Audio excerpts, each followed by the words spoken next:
United States of America. This past week, I've followed my Facebook presentations quite a bit.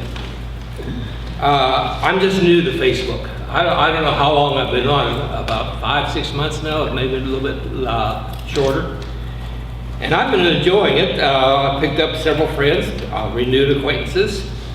I've had people tell me they remember me, but I can't remember them. So you know how Facebook goes. Right now, I'm enjoying being able to read down and keep up with a lot of activities. I have a young lady, or two young ladies that were very young when I was preaching in Titusville that we're corresponding, and so forth. And I enjoy Facebook. But this past week, I have really looked hard at Facebook. To be honest with you, I was trying to come up with a thought for my sermon this morning. And I was trying to kind of gather up some thoughts and some ideas that I might be able to present on our 4th of July weekend. One of the greatest national holidays that we have is the United States of America. And I began to really dwell on some of the things that were being said. And one of the things that I learned, and I already knew it, but I didn't think it was to this capacity, was the great division that has occurred in our land today. It seems like it has polarized. Extreme right as opposed to the extreme left. And there is no middle ground, there's no compromise. I recognize the fact that we have become a nation that's highly divided over the issues. And to be honest with you, I don't care whether you're Democrat, Republican, Independent. I don't care whether you're young or old. Such division is not good as far as our nation is concerned. Some of the issues that I have seen pushed this week, and the idea of the division in the United States is the idea of the differences between church and state. I have a friend down in Georgia that has really come strong against the church and the state working together. Said there ought to be a total separation. And then somebody else in her notes and comments that are made as far as that particular state was concerned, take opposition to her. And if you put that expression, church and state, in the original context in which Thomas Jefferson said it, it is in no way applied to the way it's being used today. I think we need to remember that. Another issue that has come up was the differences between the establishment of our nation. One group will come up and say, our nation was brought into being because of God's hands influencing our nation, the development of our nation. And they begin to list a number of miracles that have been done as far as bringing our nation into being.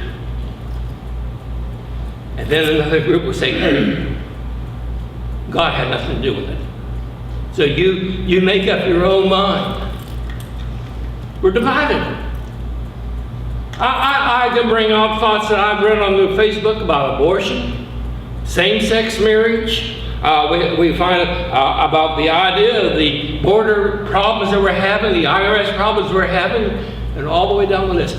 And the one thing that is certain is that our nation is not united. It is divided. And one of the things that caught my attention more than anything else was that I have a person that says he knows me. I don't know him. I can't remember him. I don't even know when I met him, but his name is Doc Smith, who put on Facebook a statement that really caused me to think.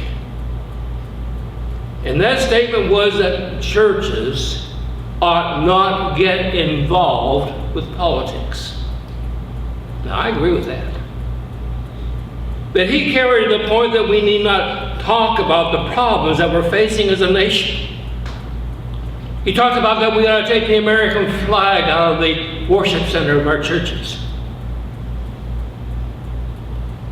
And he said, this is divisive in the kingdom. He said, the reason God's people assemble is to worship God and to preach the gospel and to win the lost.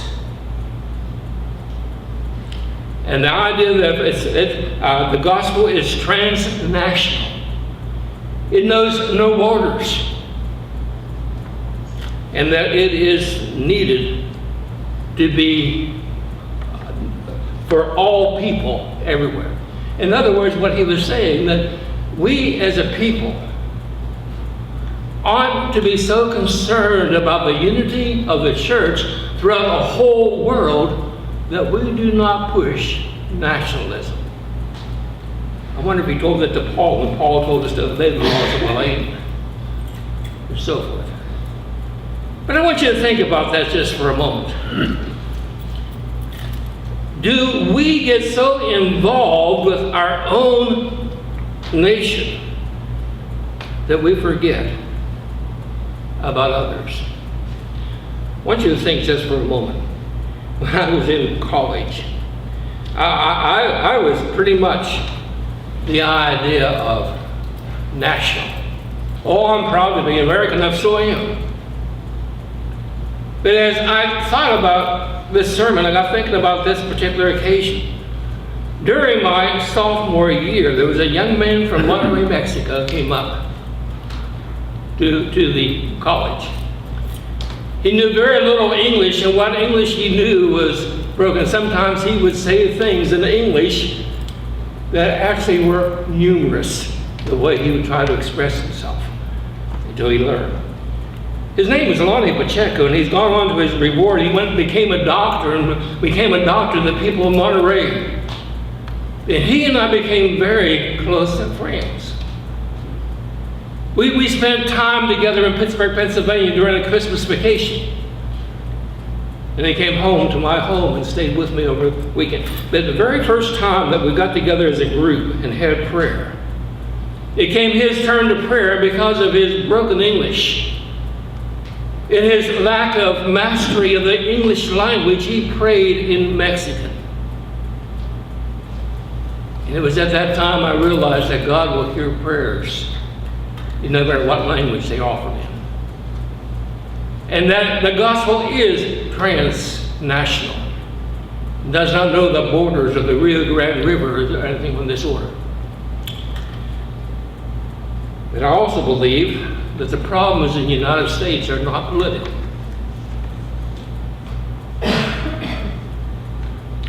And I think the things that I'm going to say this morning are something that needs to be said not only in the United States, but in every nation of the world. Because not only is our nation divided, our world is divided as well. Paul made this statement to Timothy. 1 Timothy, the 2nd chapter, the first 3 verses. I exhort, therefore, first of all, supplications and prayers and intercessions and giving of thanks be made for all men, for kings, and for all that are in authority, that we may lead a quiet and peaceful life in all godliness and honesty. For this is good and acceptable in the sight of God our Savior. I firmly believe that government was ordained of God for the preservation of God's people. I want you to think about that just for a moment. Now, as far as Phil Faust is concerned, I happen to be one that has the opinion that in the beginning of our nation, God controlled.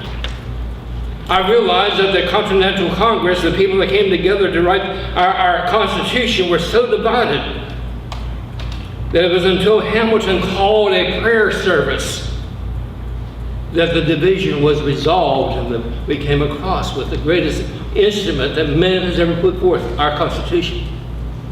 I believe that God controlled the world to the point that our nation came into being. And that our nation was founded upon Christian principles and Christian foundations and so forth. And I think that we have separated ourselves from that.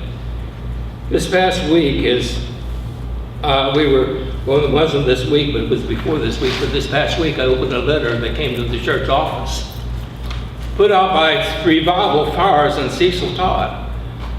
I know Cecil Todd personally. I think if he were to walk in this door right now, you'd call me Phil. I hope he would remember me.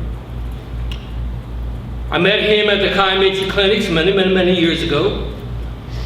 He held a unified revival service out at the horse park on Route 10. I'm not sure exactly what they call it. It used to be Davis, I think, Davis Horse Park. I think some of you older people in the church might remember Lowell Mason, the midget, gospel singer. Lowell is a personal friend. But he is part of Revival Fires.